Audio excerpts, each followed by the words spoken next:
Hello friends, welcome to the JS foundation. आप सभी छात्रों का स्वागत है जेएस फाउंडेशन के इस ऑनलाइन प्लेटफॉर्म पे। और आज का मेरा क्लास रहने वाला है हिस्ट्री का, इतिहास का, है ना दोस्तों। आज के सेशन में जो हम लोग करेंगे इतिहास के प्रश्नों को जेटेट के ऑफिशियल सिलेबस के आधार पर ही करेंगे। कुछ भी अलग हम लोग यहाँ पर नहीं करने जा रहे हैं। जितना सिलेबस में दिया हुआ है हम लोग उतना ही पढ़ाई करेंगे, ठीक है। आज के सेशन में, इतिहास के सेशन में हम लोग देखेंगे दिल्ली सल्तनत को। और दिल्ली सल्तनत का ये मेरा पहला वीडियो होगा दोस्तों। मेरा आपसे रिक्वेस्ट रहेगा कि आप वीडियो को एंड तक जरूर देखिएगा, पूरा अवश्य देखिएगा। वीडियो यदि अच्छी लगे तो एक लाइक दिल से कीजिएगा, दोस्तों के साथ इस वीडियो को शेयर कर दीजिएगा। और यदि आप भी इस चैनल पर नए हैं तो चैनल को जरूर सब्सक्राइब कर लीजिएगा और बेल आइकन को प्रेस कर लीजिएगा। तो चलिए यहां पर सेशन की शुरुआत यहां पर कर लेते हैं। देखिए आपके स्क्रीन पर पहला सवाल क्या है। पहला सवाल आपके स्क्रीन पर क्या है। पहला सवाल है तराइन या थानेश्वर का द्वितीय युद्ध कब हुआ था। ऑप्शन है 1225, 1191, 1192 या 1105। आंसर कीजिए। तराइन या थानेश्वर का द्वितीय युद्ध कब हुआ था। इसका सही आंसर हो जाएगा option C is the correct answer. Tarain का द्वितीय युद्ध 1192 में हुआ था और तराइन का प्रथम युद्ध कब हुआ था, 1191 में हुआ था, ठीक है ना। आइए इसका डिस्क्रिप्शन देख लेते हैं। तराइन का युद्ध आपको कितना बार देखने को मिलता है, 2 बार देखने को मिलता है, ठीक है। पहली बार तराइन का युद्ध 1191 में और दूसरी बार 1192 में लड़ा गया था, है ना दोस्तों। पहली लड़ाई में, और याद रखिएगा दोस्तों, ये दोनों लड़ाइयां जो हैं पृथ्वीराज चौहान और मोहम्मद गौरी के बीच हुआ था। पहली लड़ाई में पृथ्वीराज चौहान ने मोहम्मद गौरी को हराया था और दूसरी लड़ाई में मोहम्मद गौरी ने पृथ्वीराज चौहान को हराकर क्या कर दिया था, मार डाला था, ठीक है ना। यह युद्ध हरियाणा के करनाल और थानेश्वर के बीच लड़ा गया था।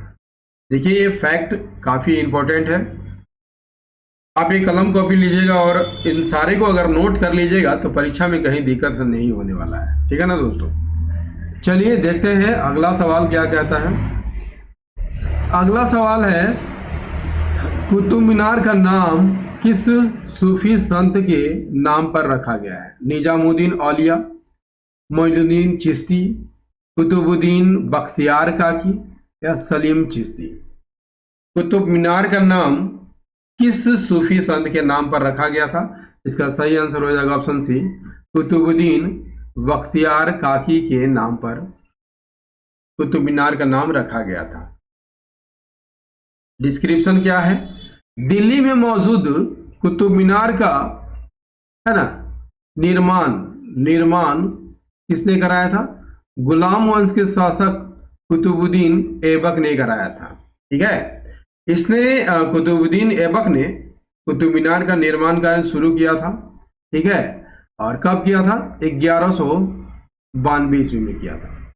कुतुबुद्दीन ऐबक ने मीनार की नींव रखी और पहली मंजिल ही बनवा पाया था। कुतुबुद्दीन ऐबक की मृत्यु के बाद, ठीक है, उसके उत्तराधिकारी और दामाद, ठीक है, उत्तराधिकारी कौन था, इल्तुतमिश था। इसने मीनार की 3 और मंजिलें का निर्माण किया, यानी कि 4 तल्ला हो गया मीनार क्या, ठीक है। 1368 में, याद रखिएगा, 1368 में फिरोज शाह तुगलक ने कुतुब मीनार की 5वीं और आखिरी मंजिल का निर्माण कराया था, ठीक है। ये भी इंपॉर्टेंट फैक्ट है। प्रश्न पूछता है तो कुतुब मीनार की 5वीं मंजिल का निर्माण किसने कराया था। 1368 में फिरोज शाह तुगलक ने कराया था। नोट कर लीजिएगा। कुतुब मीनार को प्रसिद्ध सूफी संत ख्वाजा कुतुबुद्दीन बख्तियार काकी की याद में बनवाया गया था, है ना। चलिए नेक्स्ट क्वेश्चन क्या कहता है, रजिया सुल्तान गुलाम वंश के किस सुल्तान की पुत्री थी? तो किसकी पुत्री थी? इल्तुतमिश की पुत्री थी, है ना। किसकी पुत्री थी? इल्तुतमिश की पुत्री थी। ऑप्शन ए सही आंसर हो जाएगा। रजिया सुल्तान दिल्ली की पहली मुस्लिम शासिका थी, ठीक है ना, शासिका थी, ठीक है ना। उन्होंने कब से कब तक शासन किया था? 1236 से 1240 ईस्वी तक दिल्ली सल्तनत पर शासन किया था। रजिया, याद रखिएगा इंपॉर्टेंट फैक्ट है, रजिया पर्दा प्रथा का त्याग कर दिया था और पुरुषों की तरह खुले मुंह ही राज दरबार में जाती थी। इल्तुतमिश की पुत्री थी, ठीक है। यदि आपसे पूछ लिया जाए कि रजिया सुल्तान किसके बाद गद्दी पर बैठी थी, तो रुकनुद्दीन फिरोज शाह के बाद गद्दी पर बैठी थी, है ना दोस्तों। चलिए नेक्स्ट कर लीजिए, अमीर खुसरो किसका दरबारी कवि था? अमीर खुसरो किसका दरबारी कवि था? तो ऑप्शन बी सही आंसर हो जाएगा, अलाउद्दीन खिलजी का दरबारी कवि था। किसका था? अलाउद्दीन खिलजी का दरबारी कवि था। अमीर खुसरो क्या थे? कवि, शायर, गायक, संगीतकार, ये सभी थे, है ना। उसने 8 सुल्तानों का शासन देखा था। कितने सुल्तानों का? 8 सुल्तानों का। यदि आपसे पूछ लिया जाए कि किसने 7 सुल्तानों का शासन देखा था, 7 सुल्तानों का, याद कर लीजिएगा, निजामुद्दीन औलिया ने, निजामुद्दीन औलिया ने 7 सुल्तानों का शासन देखा था। अमीर खुसरो ने कितने सुल्तानों का शासन देखा था? 8 सुल्तानों का शासन देखा था। अमीर खुसरो प्रथम मुस्लिम कवि थे जिन्होंने हिंदी शब्दों का खुलकर प्रयोग किया। उसने खड़ी बोली के आविष्कार का श्रेय दिया जाता है। जो हम लोग आज बोलते हैं ना, खड़ी बोली है, उसका आविष्कार का श्रेय किसे दिया जाता है? जो हम लोग बोल रहे हैं उसे अमीर खुसरो को दिया जाता है श्रेय, ठीक है। अमीर खुसरो को तोता ए हिंद के नाम से जाना जाता है। इंपॉर्टेंट फैक्ट है, ठीक है। प्रश्न पूछा जाता है, तोता ए हिंद के नाम से किसे जाना जाता है? अमीर खुसरो को जाना जाता है। नेक्स्ट, मंगोल आक्रमणकारी चंगेज खां भारत की उत्तर पश्चिमी सीमा पर निम्न में से किसके काल में आया था?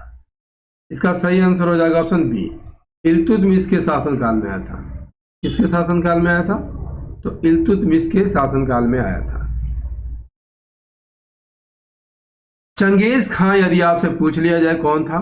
मंगोल आक्रमणकारी था। चंगेज खां की बेटी से जलालुद्दीन मंगबनी का प्रेम प्रसंग था, ठीक। इस कारण भयभीत होकर ख्वारिज़मी शाह का पुत्र जो जलालुद्दीन मंगबनी था वहां से भाग खड़ा हुआ और कहां पर आ गया? पंजाब की ओर आ गया था। चंगेज खां उसका पीछा करते हुए 1220 ईस्वी में कहां तक पहुंच गया था? सिंध तक पहुंच गया था। उसने इल्तुतमिश को संदेश दिया कि वह मंगबनी की मदद ना करे, ठीक है। यह संदेश लेकर चंगेज खां का दूत जो है इल्तुतमिश के दरबार में आया था, ठीक है। इल्तुतमिश ने मंगोल जैसे शक्तिशाली आक्रमण से बचने के लिए मंगबनी की कोई भी यहां पर सहायता नहीं की, ठीक है ना। मंगोल आक्रमण का भय 1228 में मंगबनी के भारत से वापस लौटने पर क्या हो गया? टल गया, है ना। चलिए नेक्स्ट कर लेते हैं, बाजार नियंत्रण प्रथा लागू की थी किसने? गयासुद्दीन तुगलक ने, अलाउद्दीन खिलजी ने, जलालुद्दीन खिलजी ने या बलबन ने? चलिए आंसर कीजिए।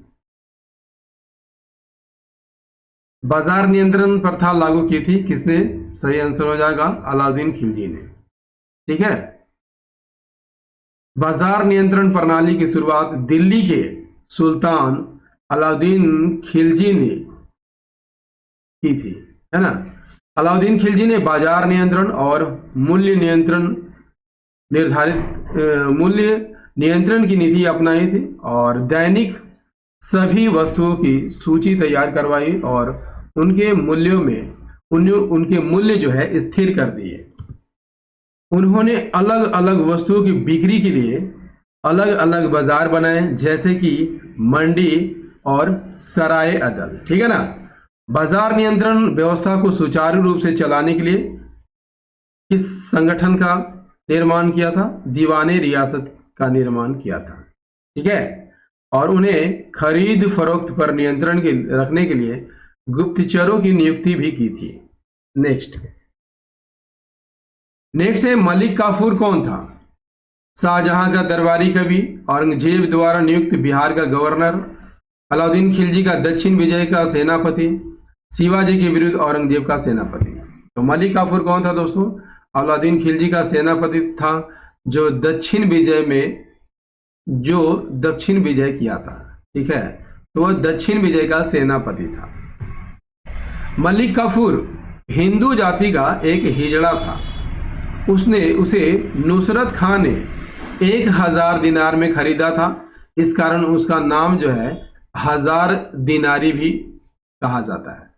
ठीक है। उसका अन्य नाम क्या था? 1000 दिनारी, क्योंकि नुसरत शाह ने उसे 1000 दिनार में खरीदा था। कब खरीदा था? 1298 में। गुजरात विजय से वापस लौट जाने पर सुल्तान ने अलाउद्दीन खिलजी के समक्ष तोहफे के रूप में प्रस्तुत किया। वापस जाने पर सुल्तान अलाउद्दीन खिलजी के समक्ष तोहफे के रूप में प्रस्तुत किया गया और शीघ्र ही अलाउद्दीन खिलजी की सेना का मलिक नायब बनने का अवसर जो है मलिक काफूर को मिल गया। चलिए नेक्स्ट क्वेश्चन कर लेते हैं। मोहम्मद बिन तुगलक ने निम्नलिखित में से कौन सा कार्य नहीं किया था? ए है, उसने दोआब क्षेत्र का राजस्व कर बढ़ा दिया था। बिल्कुल सही किया। उसने इस्लाम धर्म में विभिन्न केंद्र स्थापित किए। ये बिल्कुल गलत कथन है दोस्तों। उसने अपनी राजधानी का स्थानांतरण दिल्ली से दौलताबाद किया। ये भी सही है। उसने सांकेतिक मुद्रा के रूप में कांस्य और तांबे के सिक्के चलवाए। ये भी यहाँ पर सही है। तो कौन सा कार्य नहीं किया? ऑप्शन बी सही आंसर हो जाएगा। उसने इस्लाम धर्म हेतु विभिन्न केंद्र स्थापित किए। ये कथन यहाँ पर गलत है। मोहम्मद बिन तुगलक की प्रमुख योजनाएं कौन कौन थी? दोआब में कर वृद्धि, राजधानी का हस्तांतरण, सांकेतिक मुद्रा का प्रचलन और खुरासान अभियान, और 5वां कराची अभियान। ये सभी योजनाएं क्या हुई थी? असफल हुई थी। इसी कारण मोहम्मद बिन तुगलक को असफल शासक करार दिया जाता है। नेक्स्ट, और सेशन कैसा लग रहा है कमेंट करके जरूर बताइएगा मित्रों। मोहम्मद बिन तुगलक के शासन काल में कौन सा अफ्रीकी यात्री आया था? तो मोहम्मद बिन तुगलक के शासन काल में कौन आया था? इब्न बतूता आया था। ऑप्शन ए सही आंसर हो जाएगा। इब्न बतूता 1333 में सुल्तान मोहम्मद तुगलक के शासनकाल में भारत आया था। सुल्तान मोहम्मद ने उससे अपनी राजधानी का काजी नियुक्त किया था। ठीक है। 1342 में मोहम्मद तुगलक ने उसे चीन के बादशाह के पास अपना राजदूत बनाकर भी भेजा था। नेक्स्ट, चोपड़ा और मेरठ से 2 अशोक स्तंभ दिल्ली कौन लाया था? ये भी काफी इंपॉर्टेंट सवाल है, परीक्षा में बार बार रिपीट किया जाता है। ठीक है। सही आंसर हो जाएगा ऑप्शन बी, फिरोज शाह तुगलक ने। फिरोज शाह तुगलक, ठीक है, फिरोज शाह तुगलक तुगलक वंश का शासक था। इसका जन्म कब हुआ था? 1308 में। उसने 1351 से 1388 तक शासन किया था और अपने शासनकाल में चांदी के सिक्के चलाए थे। मोहम्मद तुगलक का वह चचेरा भाई था। ठीक है। और किसका पुत्र था? रज्जब का पुत्र था।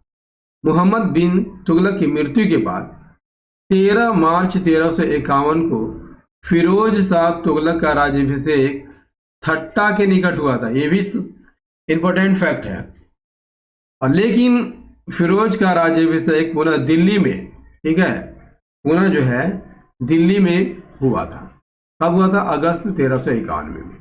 सुल्तान बनने के बाद फिरोज शाह तुगलक ने सभी कर्जे माफ कर दिए थे। नेक्स्ट है, निम्नलिखित में फिरोज शाह तुगलक ने कौन सा नगर नहीं बसाया था? हिसार, फिरोजाबाद, फतेहपुर या फिरोजपुर? हिसार बसाया था, फिरोजाबाद भी बसाया था, फिरोजपुर भी बसाया था, फतेहपुर सीकरी नहीं बसाया था। फतेहपुर सीकरी को किसने बसाया था? फतेहपुर सीकरी को किसने बसाया था? अकबर ने बसाया था। किसने बसाया था? अकबर ने बसाया था। फतेहपुर सीकरी को मुगल सम्राट अकबर ने सन 1571 में बसाया था। 1571 से 1585 तक मुगल साम्राज्य की राजधानी रही। फतेहपुर सीकरी मुस्लिम वास्तुकला का सबसे अच्छा उदाहरण है। फतेहपुर सीकरी मस्जिद के बारे में कहा जाता है कि यह मस्जिद मक्का की मस्जिद की नकल है, ठीक है, और इसके डिजाइन हिंदू और पारसी वास्तुशिल्प से लिए गए हैं, है ना। नेक्स्ट कर लेते हैं, ब्राह्मणों पर जजिया कर सर्वप्रथम किसने लगाया था? फिरोज शाह तुगलक ने, अलाउद्दीन खिलजी ने, मोहम्मद तुगलक ने या सिकंदर लोदी ने? तो ब्राह्मणों पर जजिया कर लगाने वाला शासक कौन था? ऑप्शन ए सही आंसर हो जाएगा, फिरोज शाह तुगलक ने लगाया था। किसने लगाया था? फिरोज शाह तुगलक ने लगाया था। जजिया कर क्या दोस्तों? एक धार्मिक टैक्स था और इसे गैर मुस्लिम से लिया जाता था, ठीक है। भारत में सबसे पहले जजिया कर को किसने लगाया था? मोहम्मद बिन कासिम ने लगाया था। मुगल सम्राट अकबर ने 1579 में इसे बंद कर दिया था, ठीक है, लेकिन औरंगजेब ने पुनः फिर से स्टार्ट कर दिया था, शुरू कर दिया था।